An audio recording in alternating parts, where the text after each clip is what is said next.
A Horsey Name by Anton Chekhov .org. Major General Buldeeff was suffering from a toothache.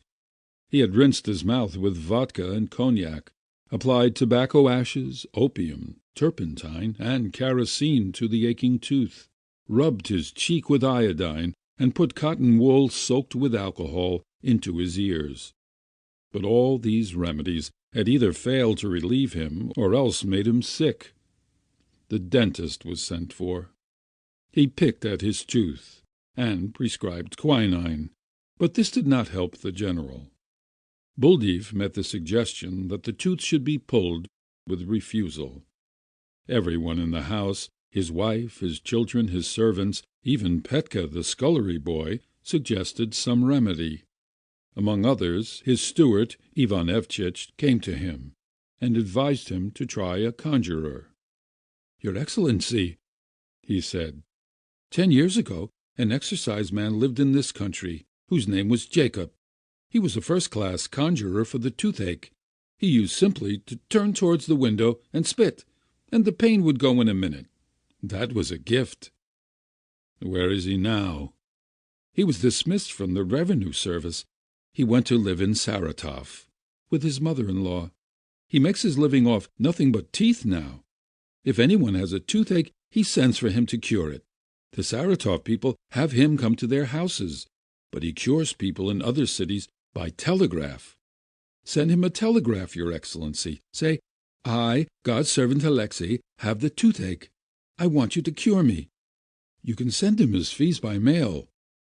"Stuff and nonsense! Humbug!" "Try it, Your Excellency. He is fond of vodka, it is true, and is living with some German woman instead of his wife. And he uses terrible language, but he is a remarkable wonder-worker." "Do send him a telegraph, Alexei," begged the general's wife. "You don't believe in conjuring, I know, but I have tried it. Why not send him a message? Even if you don't believe, it will do you any good. It can't kill you." "Very well, then," Buldeeff consented. "I would willingly send a telegram to the devil, let alone to the excisemen. Ouch! I can't stand this. Come, where does your conjurer live? What is his name?" The general sat down at his desk and took up a pen. "He is known to every dog in Saratov," said the steward.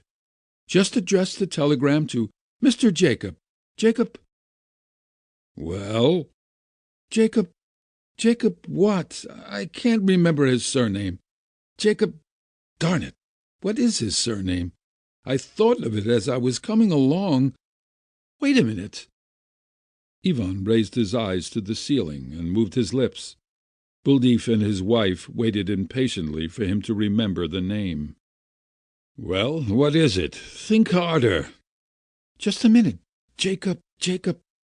I can't remember it. It's a common name, too, something to do with a horse. Is it Mares? No, it isn't Mares. Wait a bit. Is it Colt? No, it isn't Colt. I know perfectly well it's a Horsey Name, but it's absolutely gone out of my head." "Is it Filly?" "No, wait a minute. Maresfield, Maresden, Farrier, Harrier. That's a doggy name, not a horsey one. Is it Foley?" No, it isn't Foley, it's just a second. Horseman, Horsey, Hackney. No, it isn't any of those." "Then how am I to send that telegram? Think a little harder." "One moment. Carter, Coltsfoot, Shafter." "Shaftesbury?" suggested the general's wife. No, Wheeler. No, that isn't it. I've forgotten it." "Then why on earth did you come pestering me with your advice, if you couldn't remember the man's name?" stormed the general. "Get out of here!" Ivan went slowly out, and the general clucked his cheek and went rushing through the house. "Ouch! Oh, Lord!" he howled. "Oh, Mother! Ouch! I'm as blind as a bat!" The steward went into the garden. and, raising his eyes to heaven, tried to remember the exciseman's name. Hunter, Huntley. No, that's wrong. Cobden, Dobbins, Maresley.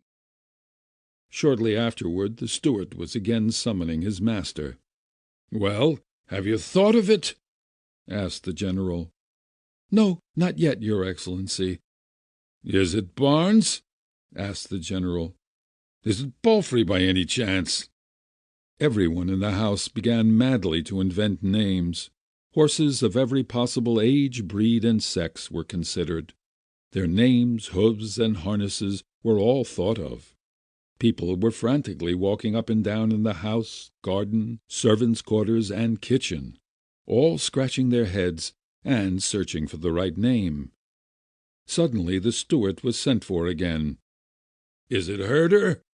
they asked him. "Hawker? Hyde? Groom?" No, answered Ivan, and casting up his eyes, he went on thinking aloud. "Steed, charger, Horsley, harness." "Papa!" cried a voice from the nursery. "Tracy! Bitter!" The whole farm was now in an uproar. The impatient, agonized general promised 5 roubles to anyone who could think of the right name, and a perfect mob began to follow Ivan Evsitch about. "Bailey!" they cried to him. "Trotter! Hackett!" Evening came at last, and still the name had not been found. The household went to bed without sending a telegram. The general did not sleep a wink, but walked, groaning, up and down his room. At 3 o'clock in the morning he went out into the yard and tapped at the steward's window. "It isn't Gelder, is it?" he asked, almost in tears. "No, not Gelder, Your Excellency," answered Ivan, sighing apologetically. "Perhaps it isn't a Horsey Name at all. Perhaps it is something entirely different." No, upon my word, it's a Horsey Name, Your Excellency. I remember that perfectly." "What an abominable memory you have, brother. The name is worth more than anything on earth to me now. I'm in agony." Next morning the general sent for the dentist again. "I'll have it out," he cried. "I can't stand this any longer." The dentist came and pulled out the aching tooth. The pain at once subsided, and the general grew quieter. Having done his work and received his fee, the dentist climbed into his gig and drove away. At the field outside the front gate he met Ivan.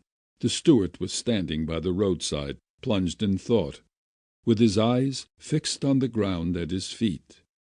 Judging from the deep wrinkles that furrowed his brow, he was painfully racking his brains over something, and was muttering to himself. "Dunn, saddler, buckle, coachman." "Hello, Ivan!" cried the doctor, driving up. "Won't you sell me a load of hay? I've been buying mine from the peasants lately, but it's no good." Ivan glared dully at the doctor, smiled vaguely, and without answering a word threw up his arms and rushed towards the house as if a mad dog were after him. "I've thought of the name, Your Excellency!" he shrieked and delighted, bursting into the general's study. "I've thought of it, thanks to the doctor. Hayes is the exciseman's name. Hayes, Your Honor. Send the telegram to Hayes." "Slow coach," said the general contemptuously, snapping his fingers at him. "I don't need your Horsey Name now, slow coach." End of A Horsey Name by Anton Chekhov.